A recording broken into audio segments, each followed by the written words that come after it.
Hello दोस्तों, कैसे हो आप सब। आई होप आप बहुत अच्छे से होंगे।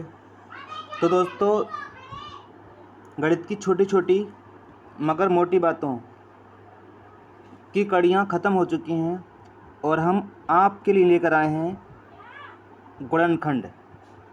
तो दोस्तों, आप गुणनखंड के बारे में बहुत ही अच्छी अच्छी जानकारियाँ प्राप्त करेंगे और जो गलतियाँ आप पेपर में करते हैं शायद वो गलतियाँ अब ना कर पाएँ।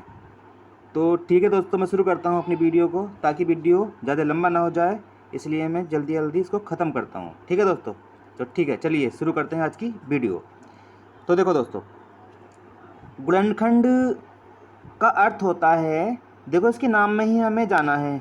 इसके नाम में क्या मतलब है इसका, कि गुणनखंड यानी कि गुणा में खंड करने हैं हमें। किसी भी नंबर के इस तरह से खंड मतलब टुकड़े करने हैं कि उनके बीच में गुणा का चिन्ह आ जाए, तो उसे ही गुणनखंड कहा जाता है। ठीक है दोस्तों, तो देखो जैसे हमारे पास 12 है, 12 को हम इस तरह से तोड़ सकते हैं, दो दो गुणा 6।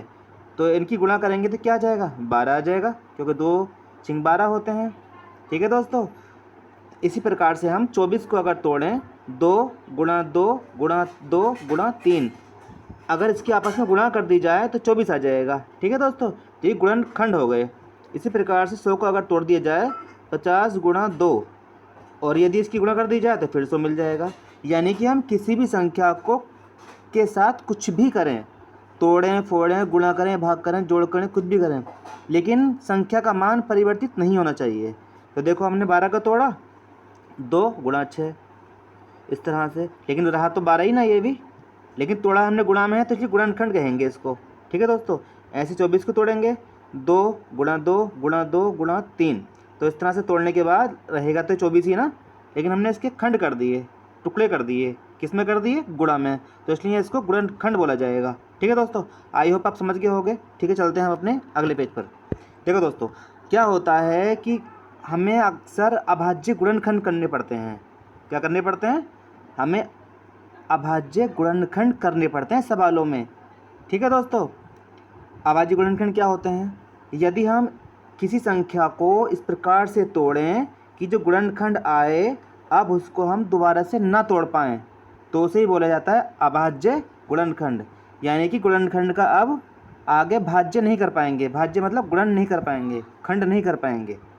ठीक है दोस्तों, तो देखो यहाँ पर क्या 4 है, क्या हम 4 को तोड़ सकते हैं कि नहीं तोड़ सकते, तोड़ सकते हैं ना, तो ये वाला हमारा गुणनखंड कहलाएगा। ये हिस्सा जो है 4 × 3 गुणनखंड कहलाएगा। ओके दोस्तों, यदि हम 4 को पूरी तरह से तोड़ दें, यानी कि 2 × 2 इस तरह से तोड़ दें और ×3, तो अब इसके हम गुणनखंड आगे नहीं कर सकते, यानी कि हम 2 को अब नहीं तोड़ सकते, ना इस 2 को, ना इस 2 को, ना 3 को। ठीक है दोस्तों, तो ये हो गया हमारा अभाज्य गुणनखंड। ठीक है, यदि हम जैसे 12 है हमारे पास, यदि हम और कोई संख्या ले, जैसे जैसे हम एक मिनट रुकिए, जैसे हम 24 को लें, 24 के टुकड़े हमें इस तरह से करने हैं गुणा में। ठीक है, कि जो भी हमारे पास यहाँ पर संख्या आएँ उनको हम आगे ना तोड़ पाएँ, तो उसे ही बोलेंगे अभाज्य गुणनखंड। जैसे 2 × 2 × 2 × 2 × 3। ठीक है दोस्तों, क्योंकि 2 दूनी 4 दूनी 8, सॉरी गलत हो गया। ठीक है दोस्तों, एक मिनट रुकिए, एक मिनट रुकिए, एक मिनट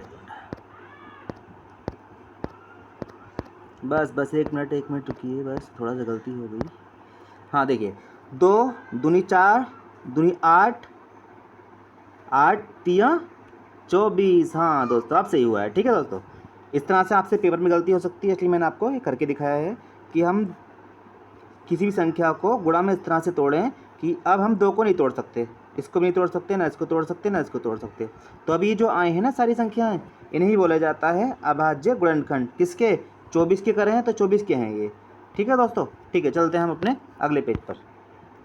तो गुणनखंड करने के कुछ सामान्य नियम होते हैं। ठीक है दोस्तों, तो जब भी हम गुणनखंड करते हैं तो ये देखा जाता है कि वहाँ सवाल के अंदर कितने पद दे रखे हैं, पदों की संख्या कितनी है। ठीक है दोस्तों, तो देखो पदों का निर्धारण हमेशा प्लस और माइनस के चिन्हों से करा जाता है। गुणा में कितनी भी संख्या लिख दो उसको एक पद ही माना जाएगा। ऐसी भाग में कितनी भी संख्या लिख दो उसको हमेशा एक पद ही माना जाएगा।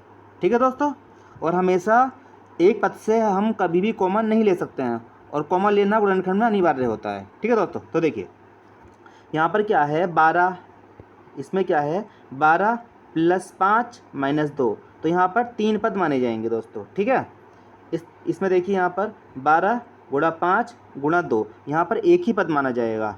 ठीक है दोस्तों, यहाँ पर देखिए 12 × 5 और भाग 2, तो यहाँ पर भी एक पद माना जाएगा। पदों का निर्धारण हमेशा हम प्लस और माइनस के चिन्हों से करते हैं। ठीक है दोस्तों, तो देखो यहाँ पर अगले देखो, यहाँ पर क्या 12 × A × B, तो ये हो गया एक पद हमारा। ठीक है दोस्तों, अभी प्लस का चिन्ह आ गया बीच में, फिर 7 है, +C है, +D है, तो यहाँ पर कितने पद हो गए 1 2 3 4। ठीक है दोस्तों, तो यहाँ पर 4 पद हो गए। गलती से मैंने यहाँ 3 लिख दिया था, यहाँ 4 आप कर लेना इसको। ठीक है दोस्तों, और यहाँ पर देखिए 12 A B C D, तो ये एक ही पद माना जाएगा। ओके, समझ गए ना आप। हमेशा जब भी कॉमन लिया जाएगा तो संख्याओं के बीच में प्लस या माइनस का चिन्ह होना अनिवार्य है। ठीक है दोस्तों, तो चलते हैं हम अपने अगले पेज पर। देखिए दोस्तों, जैसे यहाँ पर है, जैसे यहाँ पर 6A × 12AB, तो हम यहाँ से कुछ भी कॉमन नहीं ले सकते हैं क्योंकि ये पूरा एक ही पद माना जाएगा। ठीक है दोस्तों, अब देखिए यहाँ पर क्या है 6A + 12AB, तो हाँ यहाँ से हम कुछ कॉमन ले सकते हैं। क्या ले सकते हैं, क्योंकि प्लस में प्लस का चिन्ह आ गया यहाँ बीच में, सॉरी यहाँ बीच में प्लस का चिन्ह आ गया है, तो हम क्या कर सकते हैं यहाँ पर हम एक मिनट, यहाँ पर हम संख्या में से कोई भी संख्या कॉमन ले सकते हैं। ठीक है दोस्तों, तो देखो यहाँ पर क्या है, यहाँ पे 6A है, यहाँ 12AB है, तो यहाँ पर 6 और यहाँ पर 6 कॉमन है। ठीक है दोस्तों, कैसे वो आपको आगे सिखाऊंगा कैसे, क्योंकि 12 की अगर गुणनखंड कर लिए जाएँ तो 12 को कैसे तोड़ेंगे हम 2 × 6। ठीक है दोस्तों, तो 6 यहाँ से कॉमन चला जाएगा। ओके, और यहाँ से A है, यहाँ पर A है, तो यहाँ से A कॉमन चला जाएगा। ओके, तो यहाँ से हम कॉमन ले सकते हैं। ठीक है, कैसे लेंगे मैं आगे बताऊँगा आपको। ठीक है, ओके, चलते हैं अगले पेज पर। देखिए किसी भी संख्या को हम कैसे तोड़ा जाएगा, है ना, यानी कि A² की गुणनखंड करना है हमें, तो कैसे करेंगे। जैसे A² दे रखा है, जितनी घात है हम उसको उतनी ही बार यहाँ पर लिख देंगे दोस्तों। ठीक है, जैसे 2 घात है तो गुणा में हम A को 2 बार लिख देंगे, 3 घात है तो गुणा में हम A को 3 बार लिख देंगे, 4 घात है तो इसको 4 बार लिख देंगे। ठीक है दोस्तों, ओके, समझ गए ना। ठीक है, चलते अगले पेज पर।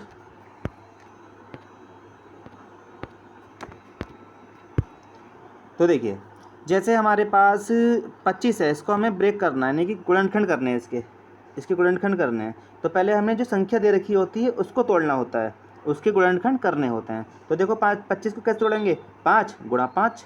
ठीक है, तो 25 हो जाएगा। इसको कैसे तोड़ेंगे, A × A, और सबके मध्य में गुणा का चिन्ह लगा देंगे, तो हो गए गुणनखंड इसके। ठीक है, अब इसकी गुणनखंड कैसे करेंगे, इसकी गुणनखंड कैसे करेंगे, पहले 6 को तोड़ा हमने, 6 को तोड़ेंगे 2 × 3, यानी कि 6 हो जाएगा ये। अब इसको x को हमने गुणा में ऐसे लिख दिया इस तरह से, और y की 3 घात है तो 3 बार लिख दिया इसको इस तरह से। ठीक है, तो ये हो गए गुणनखंड किसके, इस संख्या के गुणनखंड हो गए। ओके, आई होप समझ गए ना। ठीक है, तो देखो अब क्या दोस्तों, जितनी भी घात होती है, मैंने पीछे बताया था आपको, हमें अंदर जो संख्या लिख रही होती है उसको उतनी ही बार लिखना होता है। जैसे 6A की घात 2 है तो इसको 2 बार लिख देंगे हम गुणा में। ठीक है दोस्तों, इस तरह से। ठीक है, तो ठीक है, अब चलते हैं अगले पेज पर, है ना। तो यहाँ पर क्या है दोस्तों, मैं आपको बता दूँ कि जब भी हमारे पास संख्या एक सी हो, कैसी हो दोस्तों, बिल्कुल एक सी संख्या हो। यहाँ पर A² है, A² मतलब A है, यहाँ पर भी A है, यहाँ पर भी A है। इसकी घात कितनी है 2, इसकी घात भी 2 है, इसकी घात भी 2 है, तो इन सब की घात जुड़ जाएंगी आपस में, यानी कि जब संख्याएं समान होती हैं तो उनकी घातें जुड़ जाती हैं।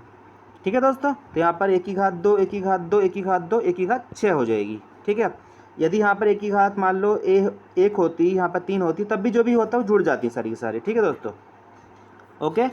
यदि इस तरह से आ जाए, बीच में प्लस का चिन्ह आ जाए, तो यहाँ पर संख्याएँ जुड़ेंगी नहीं, इनकी क्या होगा, सॉरी इनकी गुणा नहीं होगी, इनकी क्या होगा, जुड़ेंगी ये, क्योंकि बीच में प्लस का चिन्ह आ गया। और घातों से कोई मतलब नहीं, घातें वैसी की वैसी रहेंगी। ठीक है दोस्तों, जैसे ए स्क्वायर ए स्क्वायर ए स्क्वायर 3a² बन जाएगा। ओके, मतलब यहाँ पे जब चिन्ह प्लस का आ जाए तो घातें तो वैसी ही रहेंगी लेकिन संख्या जुड़ेंगी ये। ठीक है, अब यहाँ पर क्या है, a plus a² minus a⁻³ यानी कि a³ है ना।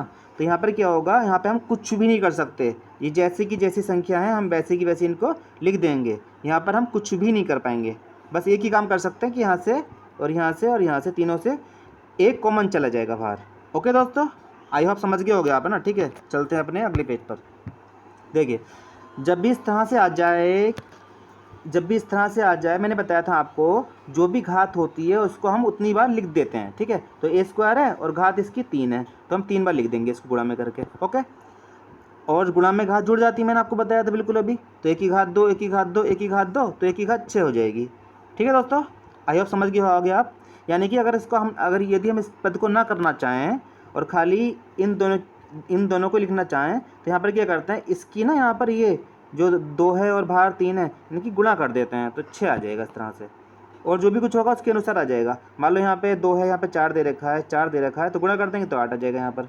ठीक है, या तो आप ऐसे तोड़ लीजिए फिर बात को कर लीजिए इस तरह से, या डायरेक्टली कर लीजिए। ठीक है, ये अपना बेसिक मेथड है, इससे करेंगे तो ज़्यादा अच्छे रहेंगे। ठीक है दोस्तों, इससे अलग से भूल जाते हैं हम। तो ठीक है, चलते हैं अपने अगले पेज पर। हाँ दोस्तों, बहुत ही वेरी मोस्ट इंपॉर्टेंट फार्मूला है ये आपके लिए। इस फार्मूले में क्या होता है कि लगभग 50% सवाल इसी से होते हैं दोस्तों गुणनखंड में। ठीक है, तो इसको आप अच्छे से समझ लो, और बहुत ही इंपॉर्टेंट है फार्मूला ये। इसमें क्या है, a² है, ठीक है, b² है और बीच में माइनस का चिन्ह है। ठीक है दोस्तों, इस सूत्र को लगाने के लिए बीच में माइनस का चिन्ह होना बहुत कंपलसरी है। ठीक है दोस्तों, और यहाँ पर जो घात है, यदि समघात है, समघात तो कितनी भी घात हो हमेशा इस सूत्र को हम लगा सकते हैं। ठीक है दोस्तों, इसमें क्या होता है, जैसे a⁻2 है माइनस b⁻2 है और बीच में माइनस का चिन्ह है, तो जो भी घात के अंदर होता है उसको हम एक बार प्लस कर देते हैं और एक बार माइनस कर देते हैं। ठीक है दोस्तों, बहुत ही इंपॉर्टेंट फॉर्मूला है। देखो मैं इसको खोल के भी आपके लिए अगले पेज पे दिखाता हूँ इसको क्या है। और जब भी a² हो प्लस b² हो तो हम इसको कुछ भी नहीं कर सकते, इसको सेम टू सेम वैसे ही लिखा रहने देते हैं, इसको कुछ नहीं कर सकते हम। ठीक है, तो चलते हैं अपने अगले पेज पर।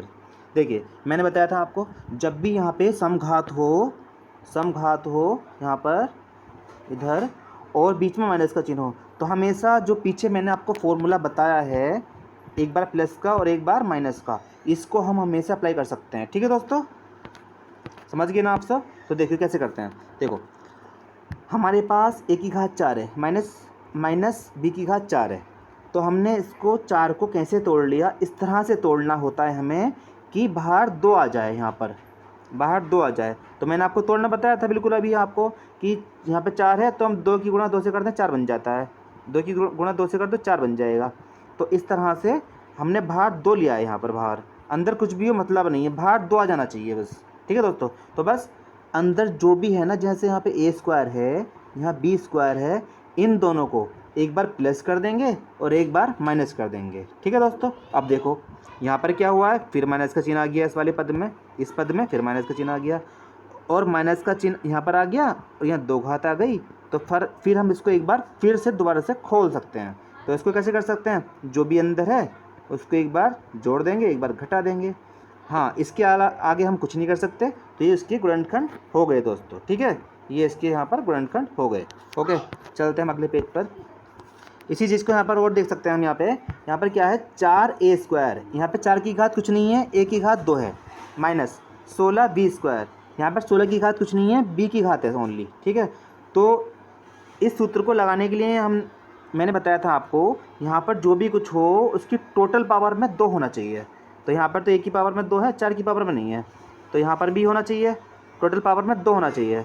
तो 16 की पावर में कुछ नहीं है, b की पावर में 2 है, तो हम 2 यहाँ पे जो 4 है इसको हम 2 की पावर 2 कर सकते हैं, क्योंकि इसका मतलब 4 ही होता है। ठीक है, और a² को हम ऐसे लिख देंगे। अब 16 है, 16 को हम कैसे कर सकते हैं, 4 की पावर 2 कर सकते हैं। ठीक है, क्योंकि इसका मतलब 16 ही होता है, 4 चौक 16 होता है, और b की पावर 2 को हमने ऐसे लिख रहने दिया। अब जो 2 पावर यहाँ पर आई है और जो यहाँ पर आई है, इसको हम दोनों के ऊपर एक साथ लगा सकते हैं। ठीक है दोस्तों, क्योंकि मैंने आपको बताया था अभी कि जितनी घात होती है उतनी बार हम इसको लिख देते हैं संख्या को। जैसे यहाँ पर 1 मिनट रुकिए, जैसे यहाँ पर 3 घात है तो यहाँ पे क्या हो जाएगा 2a की घात 3, है ना। थोड़ा पेन चल नहीं पा रहा है ना।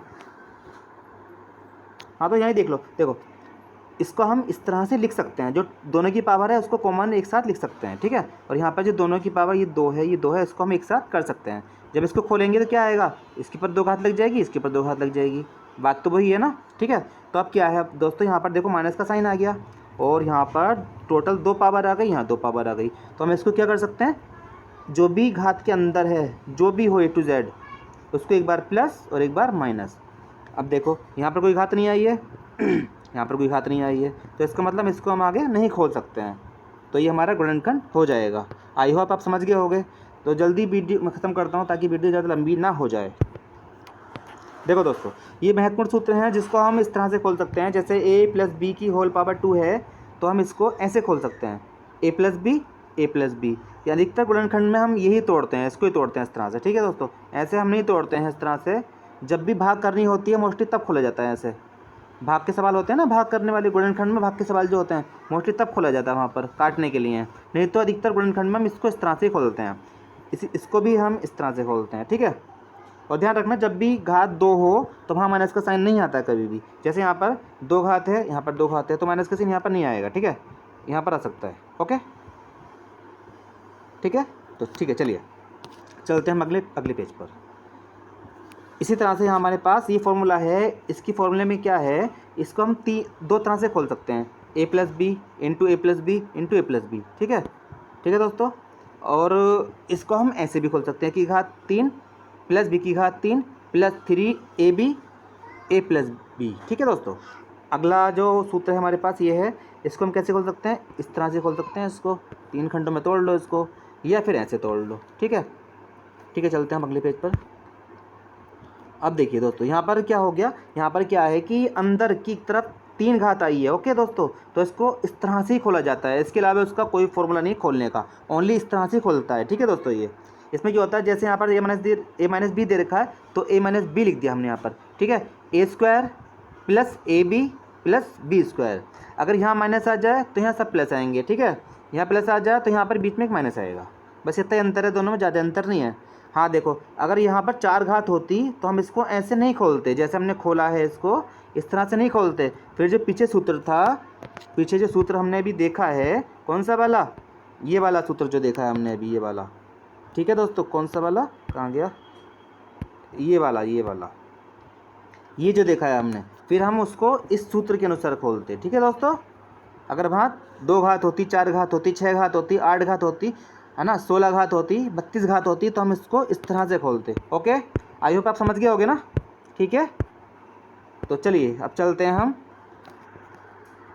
हाँ चलिए अब आपसे विदा लेते हैं, वीडियो बहुत लंबा हो जाएगा, इसलिए अपना ख्याल रखिए। और हमारा ये प्रयास आपको थोड़ा सा अच्छा लगा हो तो वीडियो को लाइक कीजिए, शेयर कीजिए और हमारे चैनल को सब्सक्राइब कीजिए। और गुणनखंड की मैं सेकंड वीडियो आपके लिए बहुत जल्दी लेके आऊँगा। अपना ध्यान रखिए, नमस्कार।